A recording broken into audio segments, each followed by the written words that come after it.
Welcome to the InnovaBuzz podcast, where our job is to help you build visibility, professional credibility, and connection with your ideal client by putting the human at the centre of innovative marketing, so you can build and strengthen an engaging, enduring relationship with your ideal clients. I'm Jürgen Strauss from InnovaBuzz, and I'm honoured that you're here with me. If you haven't joined our wonderful marketing transformation community yet, go to innovabiz.co and collect your free gift as well. Do subscribe to the show and also leave a review because it helps others find us.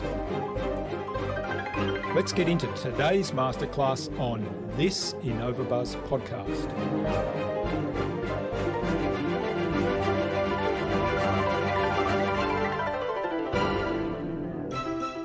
That realisation of our purpose in business was the key.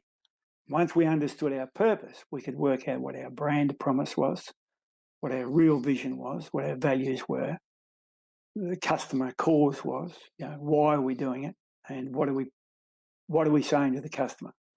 And that was, for me, the most defining moment in our business.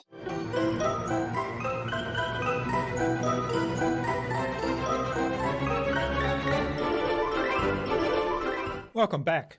I hope your week's been awesome so far.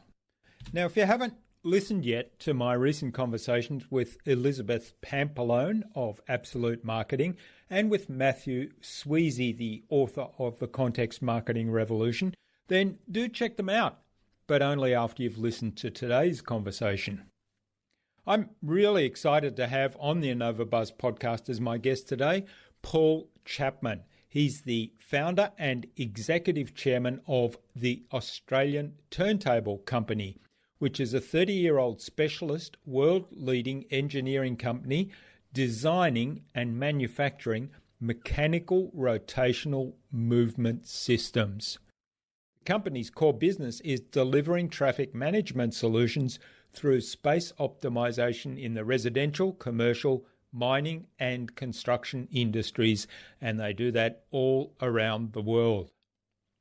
Paul has fostered a strong global quality and innovative mindset to allow Australian Turntable Company to now export its products to over 20 countries worldwide and be a recognised leader in Australian advanced manufacturing.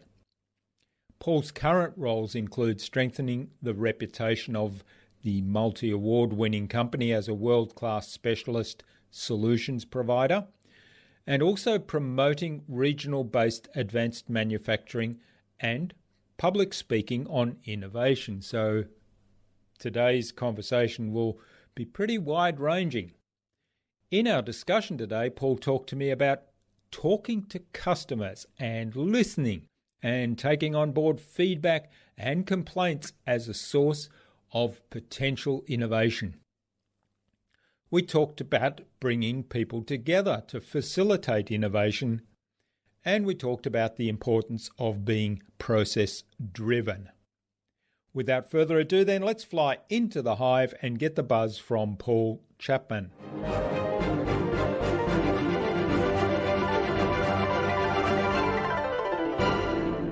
Hi, I'm your host Jürgen Strauss from InnovaBuzz, and I'm really excited today to welcome to the InnovaBuzz podcast from very close by in relation to many of my guests, and that's from Bendigo, Victoria, Australia, Paul Chapman, who's the founder and executive chairman of the Australian Turntable Company. Welcome to the InnovaBuzz podcast. Paul, it's a great privilege to have you as my guest. Jürgen, it's a pleasure to be here, and I'm looking forward to having a chat with you. Me too. Now, Dan Archo, who was our guest on episode 344 of the InnovaBuzz podcast, suggested that we get in touch with you and have a conversation. So big hello to Dan. Now, the Australian Turntable Company. So some people might be thinking we're going back into the days of vinyl records, but that's not the kind of turntable we're talking about, is it? Before you tell us about the business and the products, what is it that drives you and how did that shape what you do today, Paul? Jürgen, I don't want to stop, put it that way, because I'm being driven every day by the excitement of business, the people around the business. The opportunities are out there everywhere, not just for my company or our company, but never cease to be amazed at what others are doing, and particularly around developing product, inventing new product, and innovating their businesses to adapt to the ever very rapidly changing world we live in. I think it's exhilarating. I actually think, to tell you the truth, I think COVID has brought out the most amazing results of people's innovation and initiative. I love it. I love watching every bit of it. So, yep, I'm driven by what everybody's doing. Yeah. Well, one of the things that's come out of COVID certainly is people have been motivated in some ways to adapt and to find resources and be resourceful in a way that they perhaps have never been required to do so before. And that certainly brought about some interesting developments, hasn't it? Yeah, and it's helped people realise their inner strengths and their inner abilities. Like so often they've never had to dig deep in adversity, but they've found that they can, and it hasn't been that difficult when we look back. And you can't help but think of our forebears and forefathers and some of the adversities they went through, and how much more privileged we are to overcome them. So I think we've done really well. I think people will see there's been plenty of positives come out of this. It's a challenge. You know, many people in businesses, for instance, have those challenges often. The farming communities have those challenges. Every few years they'll be hit with a drought or something like that for 2 or 3 years. So they dig deep and say, well, we can do that. And I think that virtue in all people, and we see it here in Australia, saying, we can do this. If we get together, we can fix the problem. We've got the skills and the minds to do it, and the technology. And that's been borne out in spades with and during COVID. All right. Well, I'll come back to something that you mentioned there in a moment, but now I think it's time to clear up that conundrum about the turntables and tell us a little bit about what the business is for our listener who may not know about Australian turntables and how it came about, because I think that's a fascinating story. Yeah. Well, I'm an old vinyl man myself, being at 69-year-old, we played plenty of records over our years, Jürgen. But this did have an interesting start. My wife Nettie and I were married young and had a young family, and we found that we needed to find opportunities in the workplace, which we did by just getting out and exploring. I found myself starting in things like construction as a labourer, trades like roof tiling and carpentry and things like that, but never really felt that excited about it until we got into the into the hospitality industry. And that hospitality industry, which prior to us being married, I'd been in just as a barman and a bar manager and those sorts of things in the country, and really enjoyed it. Really enjoyed that conversation aspect of being in the pubs. But when we moved to Bendigo in around about 1972, 73, I was actually come up here to play footy with one of the local clubs. They attracted us up to play footy. Paid us a few dollars to do that, which was handy for us. We eventually found ourselves starting 2 or 3 businesses, and they were all good. But I had the opportunity to coach a local football team in the country, population of 120 people, on a big town. But it was fabulous. It was a fabulous community, and still is. And I learned so much about that community by coaching the footy. But after the footy finished, I actually had the opportunity to buy the pub. And we did. We bought the pub and stayed there for 5 years and made a good fist of that and sold that. And as you do in small country towns, publicans generally last about 5 or 6 years and then they move on.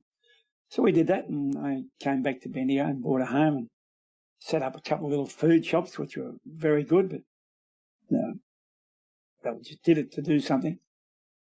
But one day I was visiting my dad, who's now since gone to God, and he was in his 80s. And I went down there one day and I had a few dollars in my pocket because we'd sold the pub. I went down and visited him, and he only had one eye. He'd lost an eye in the war, and he was a big-headed old devil, and he was he was still driving, believe it or not, trying to back out and reverse out out of his garage onto the road. And he was getting in all sorts of bother, and he said to me, I should build myself a turntable. And he'd been an engineer, you see, in his life, a structural engineer, and he had his eldest son in that business at the time. And I said, what are you talking about? What's that? And he told me all about it. And I sort of had nothing to do. I said, well, let's do it. So we did. We did. And from there we recognised something bit me to say, there's more to this than you think. And there we go. 33 years later, we're probably number one in the world at what we do. We export to 22 countries. We've got a fabulous team of people around us. The founder and his wife work not all the time. And recently we're asked, listen, Dad, maybe it's best you work from home. Keep out of our hair, yeah. We've had a great succession in the business. I have 3 sons in the business. One's managing director. We have a general manager from outside, about 35 people on board. 2 of the other sons are in managerial positions. And proudly, Jorgen, I'd say the greatest achievement I've had in that business, and my wife had, is keeping that group together. And we're best mates, and the girls, their wives and their kids are best mates. And that would be, at this point in time, that's a very satisfying accomplishment. And but we're very good at what we do, and that's not being arrogant or facetious. It's just simply we specialise in what we do, and that's one mechanical engineering movement, and that specialisation has played a very big part in our success. At the moment, as I said, we're exporting to 22 countries and in a number of different industry sectors. So for people to understand what we do, we actually spin very big things around in a residential sense. We allow people to drive their cars into their garage or into their driveway, and they drive onto one of our platforms, and they can use that platform to spin around to drive out again in a forward direction. So we allow vehicles to enter and exit any situation in a forward direction. That means we eliminate the reversing procedure. And when you apply that thinking to any industry with any vehicles, it's got its applications: mining, shipping, aviation, all use our products simply to eliminate the reversing procedure of vehicles. And to keep it to keep it simple, when you do that in commercial applications, you actually improve productivity and improve safety. So we've been able to develop a business on turning vehicles around in the most efficient way. When you turn a vehicle around on a platform, it requires 50% less area to do that than by conventional means. So we found after a few years what we were really selling was not turntables, we were selling space. And that's our business. We sell space. And involved in the space industry right now. And I love yeah, and I love that. I love that, you talk about that on your website. I love that you've chunked that up and said, well, what is it that we're really providing? What's the value we're providing? And then that's given you opportunities to kind of branch out from, let's say, where it started, the, turning a vehicle around in somebody's garage at home or driveway at home to other applications. Yeah. Yeah. And space selling space actually is the sustainability aspect of the business. Selling turntables, making and selling turntables, people can do. Anybody can do it. They don't all do it properly, but it doesn't have a sustainable life in that sense. But selling space does. Space is at a premium all around the world. So that's what we found out. And when we found out and understood our purpose, that was a pivotal moment for us. So that's what we're doing. We do all sorts of things, revolving restaurants around the world. We've actually done the world's largest revolving restaurant in Iran, in Tehran, for the Iranian government, and that was a great project, and we had such a wonderful time. Just prior to that, we'd been doing a lot of work in the Middle East, in revolving restaurants, and in other places, Iraq, Iran, Dubai, Qatar, Oman. We built a bit of a reputation in that area in various projects. And Southeast Asia took us on. So, we're all over the place. Wonderful. All from that one turntable in your dad's garage. And you know what? I still can't weld. They won't let me in the factory to weld. I reckon I'll blow the place up. Yeah. Well, there's a lesson in that, isn't there? You don't need to be the technician in your business to have a successful business. You get the right people with the skills to do that, and manage the business. I love on the website you've got the values triangle. You talked about purpose there, but it kind of has this values triangle of purpose, promise, and practice, and it's all nicely integrated. So tell us a little bit more about that and how you kind of developed that. Well, that is a great story. In fact, it was a watershed moment in the company's history, and we've had three of them actually in particular. We started this in 1987. We incorporated the company. It was started under another name, but then incorporated the company in 1990 as Australian Turntable Company, and particularly, we're focusing in on hiring equipment to the exhibition and display industry.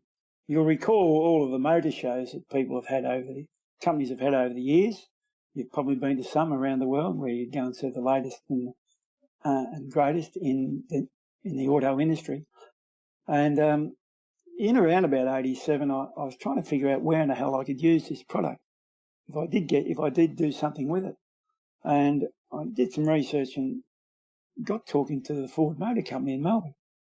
And I said, listen, would you like to try one of our turntables for the exhibition industry? They said, hell, would we ever? They said, the stuff we've got's awful. It breaks down, it's poorly serviced. The people who do it don't do it properly. I said, we're desperate for new turntables. So we did. We tried one with them, and they ended up, my first order in the auto industry was 7-car turntables for Ford for their exhibition circuit. And it really kicked us off. And we'd only done 2 exhibitions when all the other companies came to us and wanted stuff. So we actually then decided what we'll do is we'll hire those products for the exhibition and convention industry circuit as opposed to selling it. And then when you got into that circuit, which is not much different to being part of a circus, it's more sophisticated. You ride around in planes rather than in the back of caravans, but you put up motor cars instead of elephants and giraffes instead of carting them around. But the principle is the same. What you're doing is you're putting a show on. You have to put it up in a very quick fashion. You've got to pull it down in a quick fashion, and you take it to another town. Now, those towns just happen to be the capital cities. But an exhibition circuit in the motor car industry was simply doing a motor show at Melbourne, then going to Sydney, and then to Brisbane and Adelaide, and then Perth.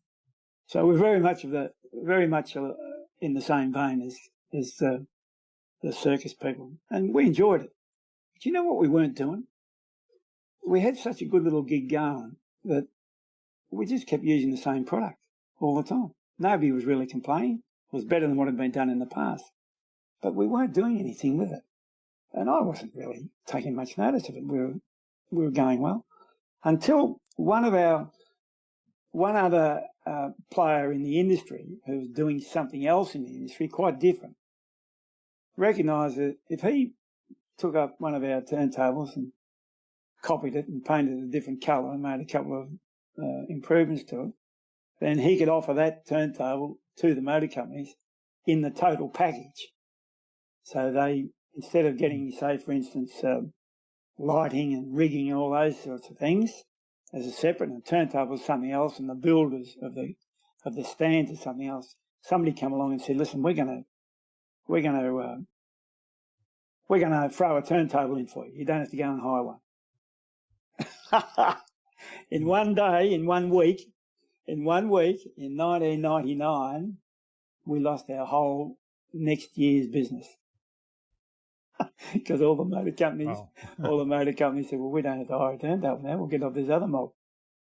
So that was a real lesson in and we needed it. I needed that. I needed a little kick in the backside, because we hadn't been taking enough notice of our business. It was just going along nicely. So we looked in the mirror and we said, well, let's do this properly. And to do it properly, we knew we had to change everything within the business. Our approach to how we managed our own business, how we did it ourselves, because we were still family. And the boys were very young then. It was only a couple of minutes at the time. And we addressed the situation of how do we do business properly.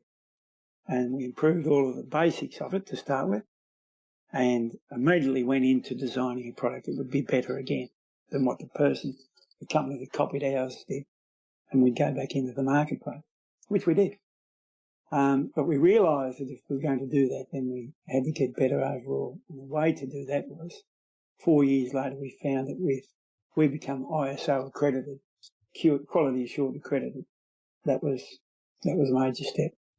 So the first moment was losing business. 4 years later, becoming quality assured accredited, really proper processes and procedures and how we did things made us globally recognised, accredited. But about 5 years after that, I'd been watching the great developments happening in New Zealand around textiles and fabrics on the back of their wonderful wool industry, and what they're delivering beautifully fine wool to other countries around the world. But what the New Zealanders did, they said, well, listen, rather than just sell our wool, let's go into textiles and fashion ourselves. And they engaged in real quality design. And I'd always taken an interest in this, and then they applied that to their timbers and all sorts of furniture. Now, delivering all this great stuff out of New Zealand. Well, lo and behold, not long, I've been watching this for years, lo and behold, the Victorian government came up with a program for companies to embrace all of the solid design principles. They called it design to business. And they would help teach companies to embrace those solid design principles all throughout your business, and make yourself a better business. Well, lo and behold, who was running that program for the government was a New Zealand company. So we jumped into it. And that was the time, through over a long stint working with them, that was the period when we realised what our real purpose in business was. And that realisation of our purpose in business was the key. Once we understood our purpose, we could work out what our brand promise was, what our real vision was, what our values were, what the customer cause was, why are we doing it, and what are we saying to the customer. And that was, for me, the most defining moment in our business. And from there, we realised we were selling space. We realised it had nothing to do with turntables. And that immediately opened up the world markets everywhere. So rather than just having an exhibition industry to deal with, we were dealing in residential sector, we were dealing in the commercial sector, we were dealing in mine sites, construction sites, health, everything you'd think of. And after that came the revolving restaurants as well. And then the more we did, the more people would come to us to ask us how to fix their problem. So that image you talk about is the core of our business. How do we align values, vision, brand promise, and customer, all of those things together? And we link them very, very well. And it made everybody understand in the business what we were doing and why we were doing it. That was the moment in our business life that's changed us, without a doubt. And we live those principles. We live our, Yeah, it certainly struck me as, that's really clear and kind of gives me as an outsider a very clear sense of what you're about and what you do. And also what struck me was that there's a very strong customer service philosophy right throughout the business in terms of the way you present your brand online. Yeah. And I know from talking to you in the past that's there in how you run the business and how you treat people. Yeah, well, we do apply the principles of good, just the service industry. And we always had this saying, I might have said it to you before, Jürgen. Simply, if anybody came into the pub, we want them walking out feeling better than when they walked in. And that's how we think about our business now. Make those people feel good, that they've come to the right company. Yeah. And so there's a lesson there, isn't there, from the two vastly different businesses that on the one occasion, you might be selling food and drink to the patrons in the pub, but it's not really about that, is it? It's about making them feel good and making them feel valued. And you were talking earlier about listening to their stories, caring about them as people, I think is what I would describe it. And that's certainly behind your customer service philosophy with Australian Turntable, the Australian Turntable Company as well. We think we're good at that. We feel as though we are good at that. And it requires more listening than talking. And if I had any messages to pass on to any of our listeners today, it would be that's a very important part of your approach to dealing with customers. Just listen up and see what their problem is before you start telling them what they need. Yeah, great advice, that one. All right. Now, one of the things, we talk a lot about the crisis in manufacturing in Australia, and you described earlier about working for the car industry and working for the motor shows, and we know that virtually there's no car manufacturing of any significance taking place in Australia today because they've all shut down or moved offshore. What have you found to be some of the challenges of manufacturing in Australia, and particularly out of a smaller regional town as opposed to one of the big capital cities? Well, you'll hear these things time and time again, and it applies all over Australia around the demise of the auto manufacturing and whether and those decisions were out of everybody's hands, and the consequences have been what they've been. But it did flow down the line, particularly when trade schools were changed and trades were deemed not to be that important. That was a big mistake in our governments to allow that to happen. But without getting political around this, the challenges are in Australia at the moment that for years we've been sending our resources for someone else to make.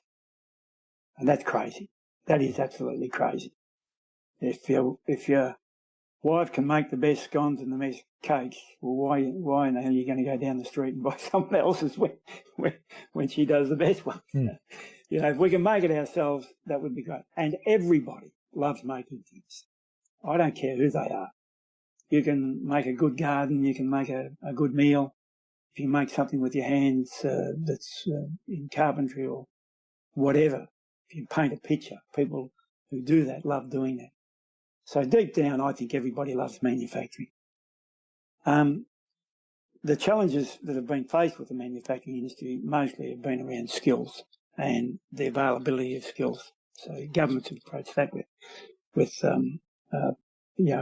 bringing people in from around the world, immigration and so forth. But I think there's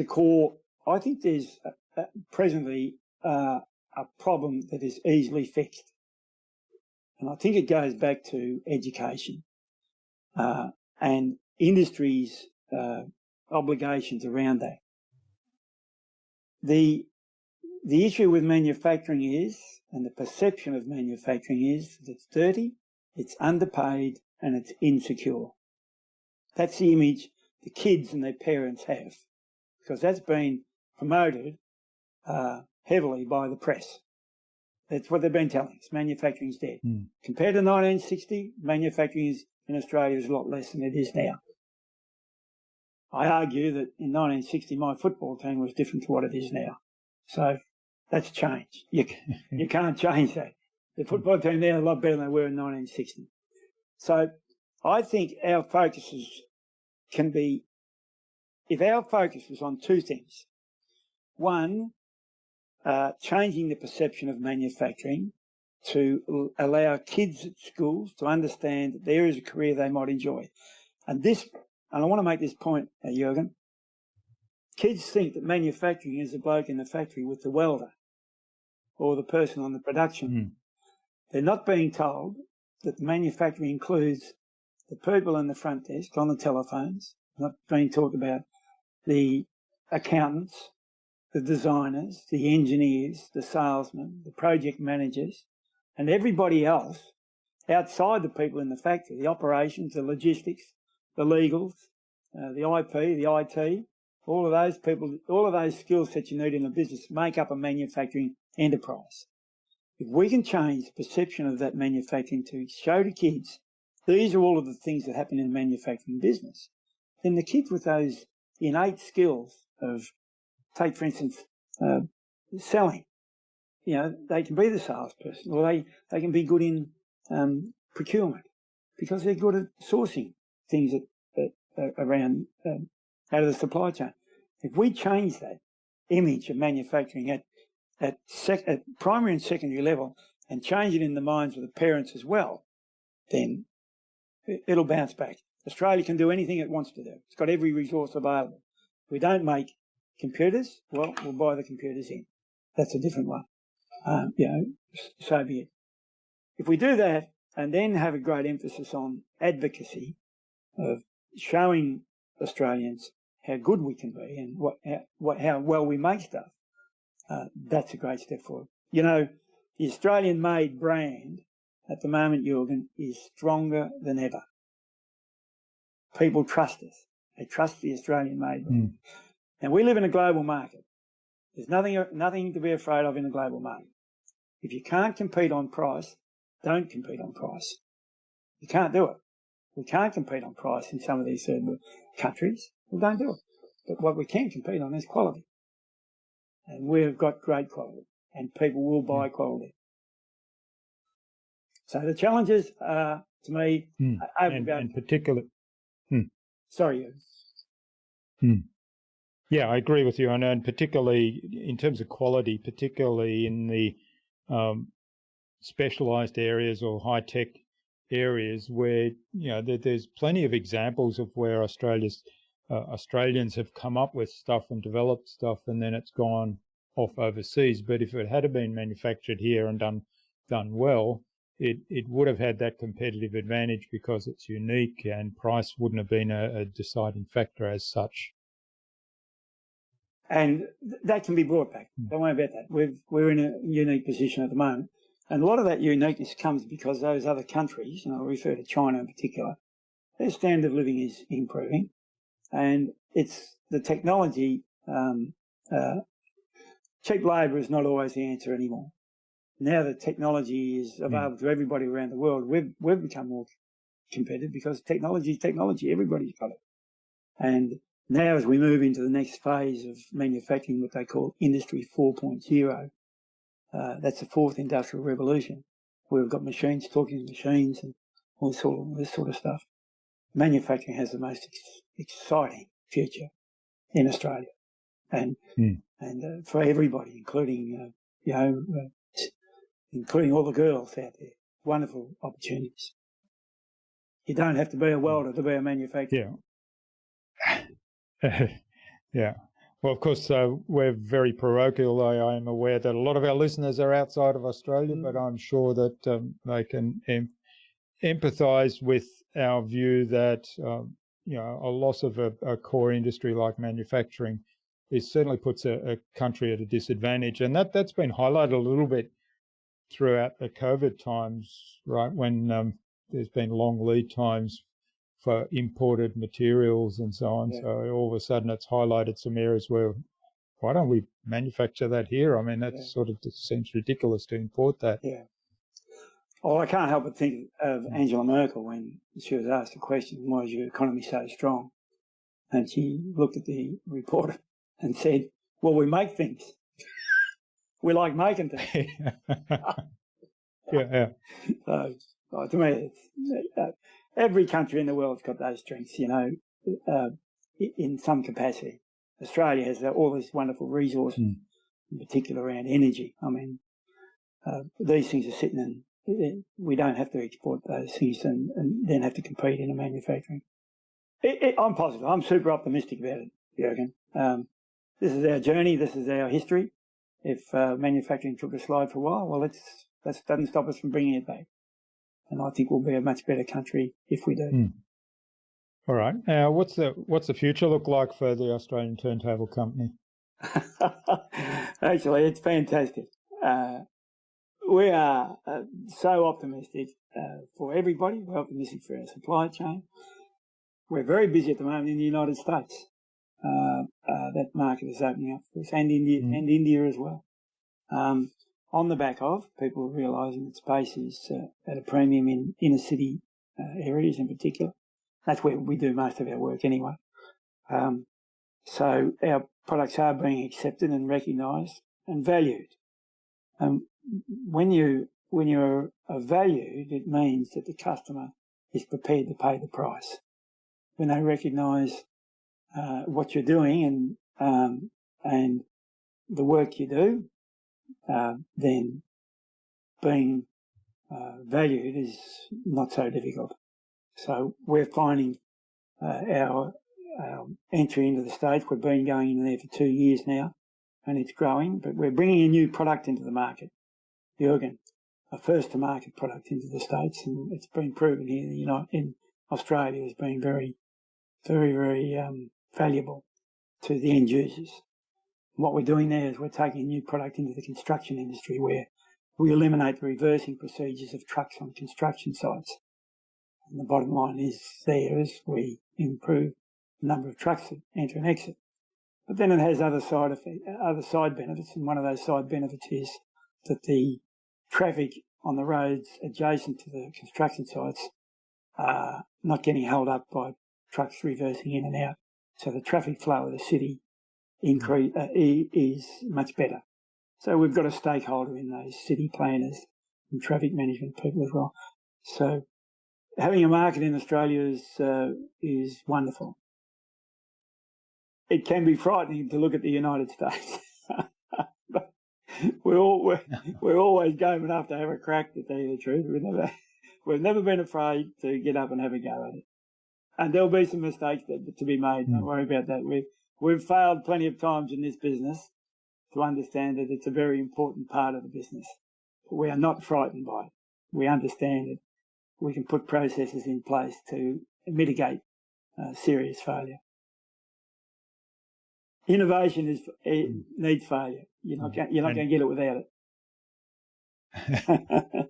I was just going to say that there's certainly lessons to be learnt from failure, and you need to take a little bit of calculated risk, right? Otherwise, you're just sitting and treading water. For sure.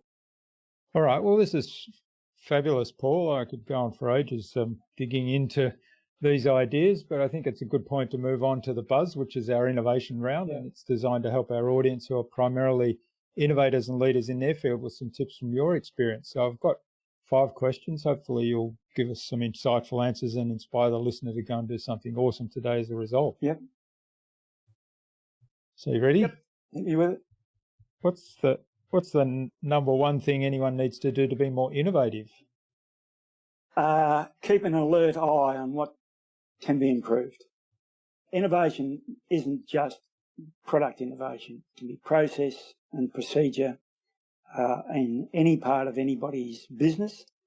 You can innovate by moving the furniture around if it gives you a better result. And generally that innovation will come from somebody complaining about something. The number one thing to be more innovative is understand patience and failure. Understand both. Part of it. Yeah, I love it, and I like that you said complaints. A lot of companies have this philosophy: another complaint from a customer, and yet there's a gift for you. Actually, it's there's an opportunity to improve something. Most definitely. Yeah. All right. Now, what's the best thing you've done to develop new ideas? That's pretty straightforward for me, Jürgen. That's just talk to our customers. Talk to our people. You talk, you listen and talk. Yeah. They will tell you. That's a given. We've been able to, in the last 12 months, start to innovate where our turntables have moved from a remote control operation to a telephone operation. Now, I'm no damn good on the telephone at any time. I don't know what buttons to press. I'd rather remote. But our markets and our people are telling us it's easier for them to do it with a telephone. So that means they don't have to have a whole bunch of remote controls. So we found that from talking to our customer. What we do know is this. If one person has a problem, so will someone else. And then someone else again. And you'll find that there's a market there. And to develop those new ideas, then there is a process in that. Talk to your customers, listen to them. If you're going to innovate, initiate a very well-defined process in doing that. And that's simply research, all the components that make up innovation and commercialising a product. You've got to verify and validate what you're doing is going to be okay. So my answer to that is talking to our customers. Sorry. Yeah. And I love taking that into a process to innovate. So there's the action that comes off the back of what you learn. Yeah. All right. Do you have a favourite resource you use most often? Oh, yeah, for sure. The people in the organisation who understand and embrace it. A problem shared is a problem halved, and a success shared is a success doubled. So our tool is always the people around us. If I've got a wild idea, I'll at least go and run it by the boys and the engineers and that. And they'll think about it and say, yeah, let's do it. Or forget it, boss. Go home and get in the garden. Yeah. Yeah, but I like the other side of that too, which is the sharing the successes. So if one person has a brilliant idea that you put the ego aside and you say, well, implementation of that idea required everybody to get involved and contribute. So you share the success. Yeah. I love that. That doesn't happen a lot. No. Okay, now what's the best way to keep a project on track? We learnt this in 2003, and that is be process driven. Follow the steps that you need to follow, and as I said a minute ago, they're well documented. This is what quality assurance teaches you. There's procedures and processes and reasons for each, and once you develop that for your own business, there's templates out to do that. But once you develop for your own business, it's easy. You've got to have tick-offs all along the way as to what you're aiming to achieve. If they've been achieved, they've got to be validated by others as well. It's been achieved, and you just follow that. You just follow that process. That's the easiest part about the whole lot, to tell you the truth. We build a turntable and install it somewhere, then we've got to get a sign-off all along the way that each step has been completed and verified. That's it. Keep it on track. I'd say, if you get the buy-in of your client, if you're working with a client, you get their buy-in, and so they understand what you're doing. That's a great step as well. Yeah. So communication is a key part of that too, but having it all process-driven so that you've got checkpoints and milestones and. Great. All right. Now, what's the number one thing anyone can do to differentiate themselves? In our case, it was specialisation. we decided we'd take a product that hadn't been really modified in any way since the Second World War. And remember, we've got a couple of people who've walked out of a country pub, come across a situation where they thought this might have something behind it. But when we dug deep into it, found that nobody had done any innovation around this product since 1945. And the only the time before that it had changed was nearly the Industrial Revolution. So no, that's how old it was and how antiquated it was, and everything around that, the service, the approach to customers, the design was awful. And although we didn't know any of those, how to fix any of those things other than service, we knew we could make a change. So in our field, it was specialisation, but without a doubt, Jürgen, and I would advise this to everybody, without a doubt, be honest and be transparent with your customer. You will make mistakes. If you make a mistake, own the mistake, and just get over it, and get back in the factory and your design team and figure out how not to make that again. But for us, it was specialisation and being very, very, very transparent with our customers. It's interesting. I was reminded there when you said that there'd been no innovation since maybe even the Middle Ages before that 1940s one.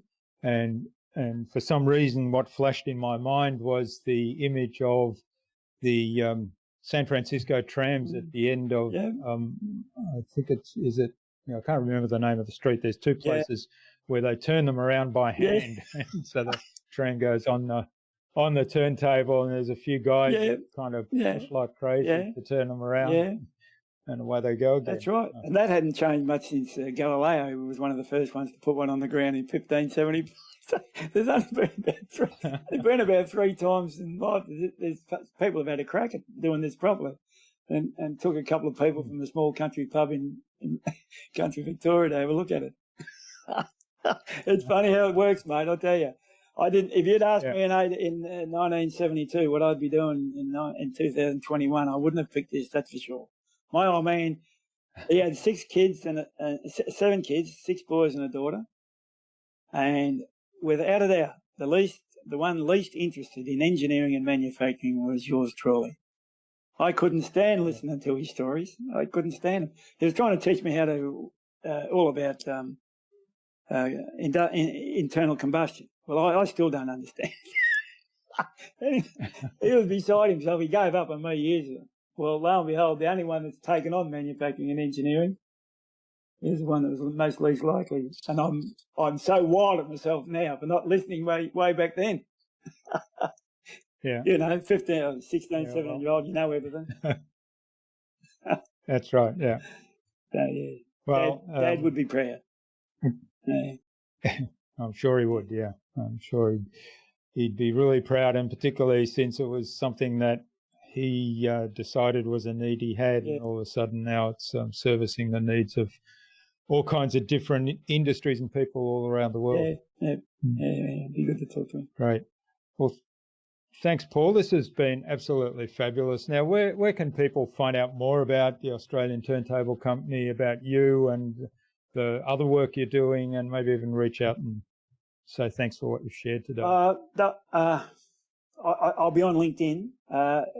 I think you know that I head up, I chair a festival up here called the Bendigo Innovation Festival, which went global last year as well in 2020. It's just an extraordinary little event.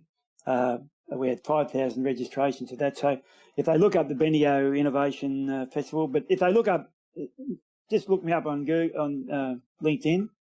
I'm happy to give an email address if you want me to now. People are happy to contact me via the Turntable Company if they want to contact me at paul@turntables.com.au. I love talking to people. You haven't got the publican out of me, Jürgen. Yeah. I'll sit there and talk all day. Yes. You were telling me before we started recording, you love hearing people's stories as well. Everybody's got a story. Yeah. Everybody.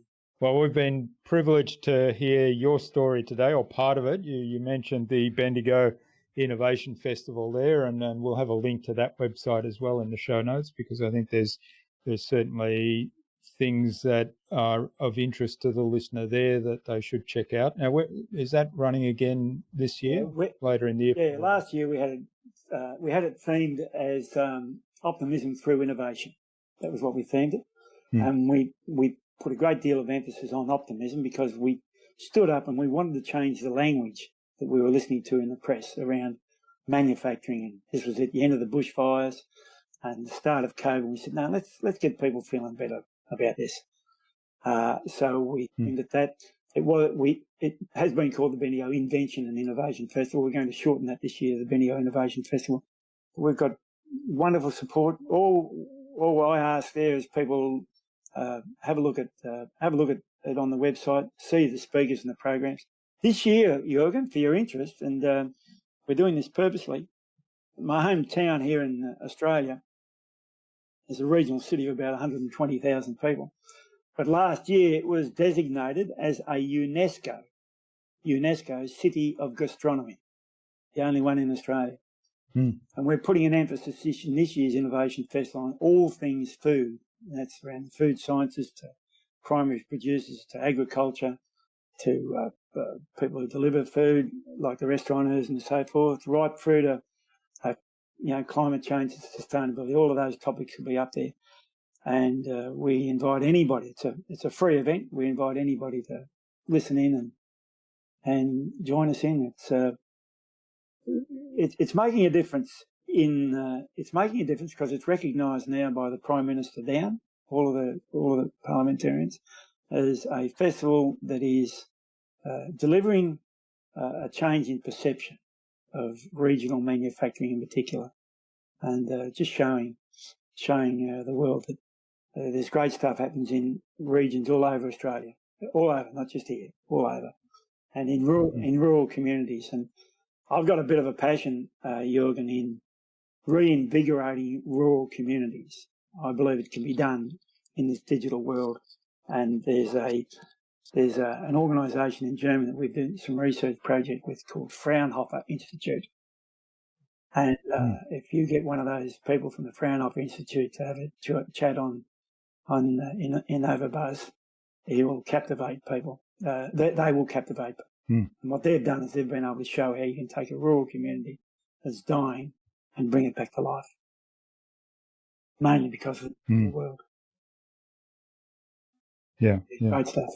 Sounds fascinating. I'm just thinking maybe I should come up and do a podcast coverage of the festival. Well, you'd be most welcome, and we're happy to bring you right into the festival. That's if you have a look at the website, I'm not selling this, I'm not trying to sell this, but if you have a look at the website and the people that were involved in this festival last year, you'll be amazed. We had the Australian Space Agency Deputy Head, the Head of Ostmine, the Head of the Australian Manufacturing Growth Centres, Head of CSIRO, all of these people. And you know what they all did? I wrote to every one of them or called them, the Head of the Australian Industry Group, Innes Willocks, people from overseas, we had people from all around the world speaking. What I did was I rang them and I said, listen, for instance, Innes Willocks, who's Head of the Australian Industry Group, a peak industry body here in Australia. I said, Innes, we want to change the language in the marketplace. We want to make sure that people can believe in themselves and they'll overcome this adversity of the bushfires and this potential pandemic. Will you speak? He and every other speaker said, I'm in. Within a minute, said, I'm in. Yeah. And that every one of those speakers gave their time for nothing. Every one of them. And it's an event we don't charge. So I'm telling you, it is such an invigorating little event of reassuring and reaffirming people to believe in themselves. They can do it. We can do it. We can do it. We've got the smarts to do anything we want to do. And that applies all over the world. Yeah. So I guess my kind of question now is, what parting advice would you like to leave our listener today? And it sounds like that might have been it. Well, be optimistic. There's plenty to be optimistic about. Yeah. Just if people start talking things down, just look at the other side of the coin. You can do it. We can all do it. If I can do this, I can. Anybody can do anything. All right. Well, finally then, Paul, who else should I get on the podcast and why? There's a bloke here in Bendigo that I'd recommend, actually, and he's a like-minded thinker, but he's in education, and his real focus in education is around STEM, or they call it STEAM now, science, technology, engineering and maths. And this bloke heads up an organisation called the Bendigo Technical School. I wish they hadn't called it that. It's got nothing. It's not that. It's a state-of-the-art technology education centre for secondary students to understand the wonderful opportunities in STEM, and manufacturing is part of that. And his name is Graham Wiggins. He's a very smart cookie, a lot smarter than me, I can tell you now. But he would speak beautifully for you, and I could recommend him to you no matter any time. And he's well spoken. He would articulate his story very well. Apart from that, well, I don't know. You pick whoever you like. I'll listen to anybody.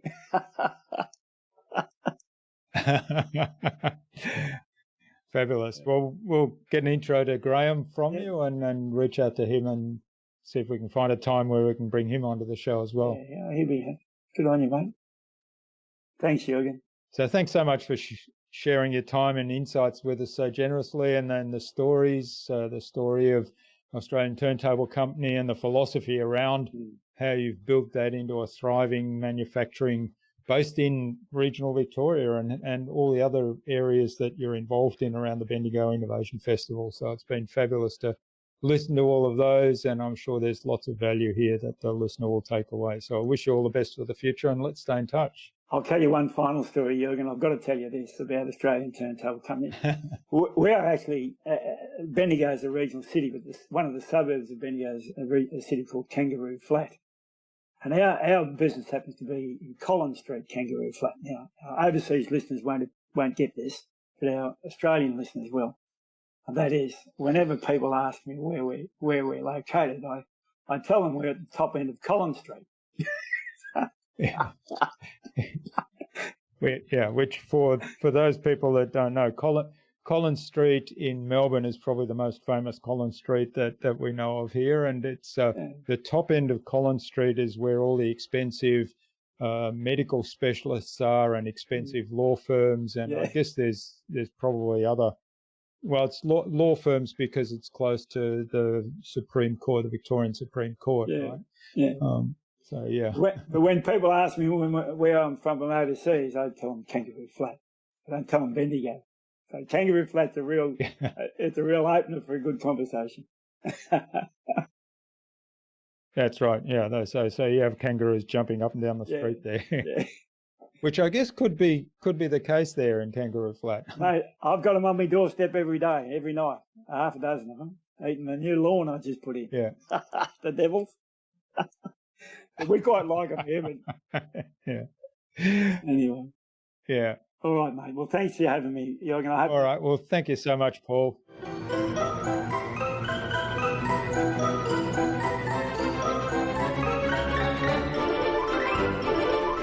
I hope you enjoyed that fascinating and delightful conversation with Paul and took something away from his episode.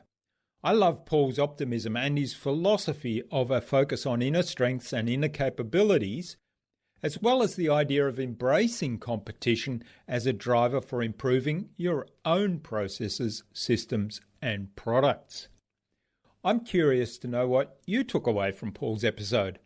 Leave a comment below the blog post that you can find at innovabizz.co/Paul Chapman. That is PaulChapman. All lowercase, all one word, innovabizz.co/Paul Chapman. You'll also find contact information there for getting in touch with Paul, as well as links to the Australian Turntable Company website, to Paul's social media pages, and the other resources we spoke about in our conversation today. Now, if you like this episode, please do share it with 2 other people that it might help, just 2 other people. But by doing that, you may be making a huge difference in giving them this access to these wonderful expert guests. Now tag me in that share and I will reach out to you to say thank you with a special little surprise. Paul suggested that we have a conversation with innovation and STEM thought leader Graham Wiggins on a future InnovaBuzz podcast episode. So Graham, keep an eye on your inbox for an invitation from us to the InnovaBuzz podcast courtesy of Paul Chapman. Tune in again to the next episodes of the InnovaBuzz podcast where we've got yet more fantastic guests lined up, including the comeback coach Tim Storey and Will Leach, author of Marketing to Mind States. Thanks for listening to this episode. Make sure you subscribe to the show to be reminded of new episodes. It's free to subscribe. Leave a review if you like. Even if you don't like me, I'm okay with that. I'm asking you to leave a review because it helps other people find this show. Go to InnovaBuzz.co to join our marketing transformation community and access a free gift my team and I made for you. It's the Marketing Master Mini Class. We want to give you everything you need to transform your marketing into a human-centered, relationship-focused growth engine. Until next time, I'm Jürgen Strauss from InnovaBuzz. Remember, be awesome and keep innovating.